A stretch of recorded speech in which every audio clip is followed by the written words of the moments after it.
1984 by George Orwell. 1984 by George Orwell is a dystopian novel published in 1949 that presents a chilling vision of a future under totalitarian rule. Set in a fictional superstate called Oceania, the novel explores the mechanisms of power, oppression, and control wielded by the government, known as the Party, which suppresses individual freedom and thought. Plot summary. The story is set in London, the capital of Airstrip 1, a province of Oceania. The world is divided into three superpowers, Oceania, Eastasia, and Eurasia, which are constantly at war with each other.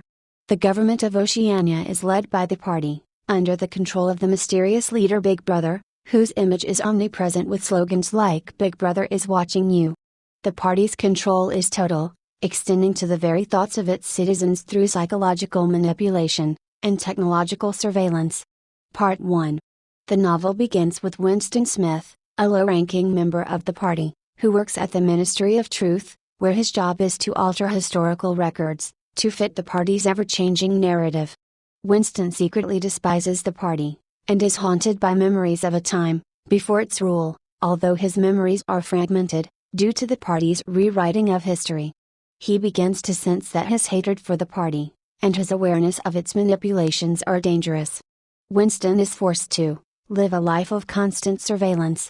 The Party uses telescreens, which are two-way devices, that allow them to monitor citizens constantly, to enforce control. He is particularly disturbed by the Party's concept of doublethink, the ability to hold two contradictory beliefs at once, and accept both of them. This is part of how the Party exercises control over reality itself, ensuring that there is no objective truth, except what the Party declares. Winston becomes drawn to forbidden activities. He begins keeping a secret diary in which he writes, "Down with Big Brother," aware that this act of rebellion could lead to his death. Winston's attraction to rebellion intensifies when he encounters Julia, a woman who works in the fiction department of the Ministry of Truth.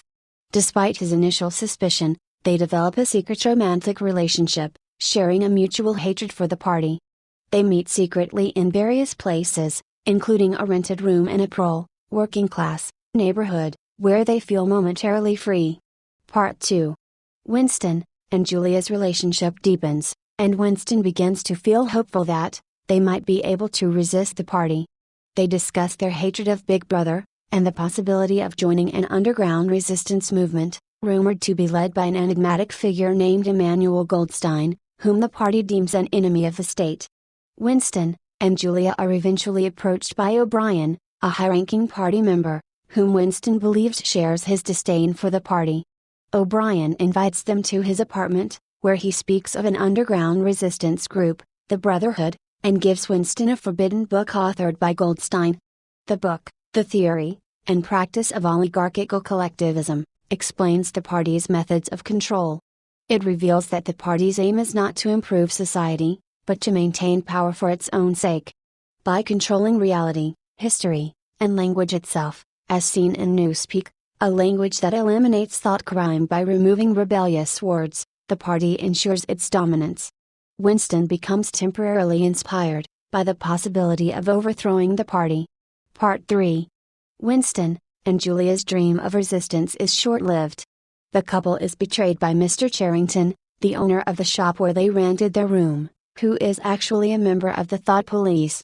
They are arrested, and Winston is taken to the Ministry of Love, where he encounters O'Brien again, but this time, O'Brien reveals himself as a loyal agent of the Party. He is responsible for curing dissidents like Winston.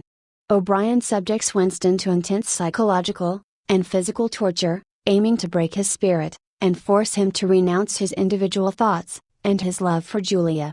The torture reveals the Party's ultimate goal, not merely to punish or eliminate enemies, but to completely control the mind. O'Brien forces Winston into doublethink, making him accept contradictory beliefs, for example, that 2 + 2 = 5 as part of his re-education. Winston resists mentally, until he is taken to room 101, the most feared torture chamber, where a person's worst fear is used to break their resistance. In Winston's case, it is his fear of rats. O'Brien places a cage of rats near Winston's face, and threatens to release them if Winston does not betray Julia. In his terror, Winston cries out, begging O'Brien to do it to Julia instead. This final act of betrayal breaks him completely. After his re-education, Winston is released back into society. He has lost his ability to think independently, and now genuinely loves Big Brother. The novel ends with Winston, now a hollow shell of his former self, sitting at a cafe, and reflecting on his transformation. His former rebellion extinguished, Winston finally accepts that he loves Big Brother, signifying the party's absolute power over the individual. Themes: totalitarianism and oppression. Orwell explores the brutalities of totalitarian control, warning of a world where government power is unchecked. The party exerts control over every aspect of life, illustrating the dangers of authoritarian regimes. Surveillance and privacy. Constant surveillance keeps citizens in line, effectively preventing any personal freedom or rebellion. This is a warning of the dangers posed by technological control in a centralized power structure. Psychological manipulation and reality control. Through mechanisms like newspeak, doublethink, and historical revisionism, the party ensures that reality is whatever it chooses. This control over objective truth and individual thought emphasizes Orwell's critique of propaganda. Loss of individuality. Winston's transformation represents the party's capacity to strip away individuality, leaving citizens as loyal, compliant followers, with no sense of self apart from their role in the collective.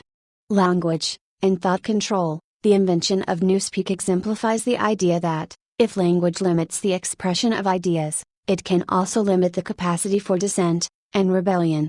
Significance. 1984 is a profound commentary on the fragility of truth, and the dangers of giving unchecked power to a single entity. Through Winston's journey, Orwell illustrates how the desire for freedom and individuality can be stifled by authoritarianism, highlighting the potential for abuse in any system, where the state has absolute control over its citizens. Orwell's exploration of language, thought, and personal autonomy remains relevant, resonating as a warning against totalitarian tendencies in societies, and the erosion of personal freedoms. This is the end of 1984 by George Orwell. Thank you for listening. See you next time.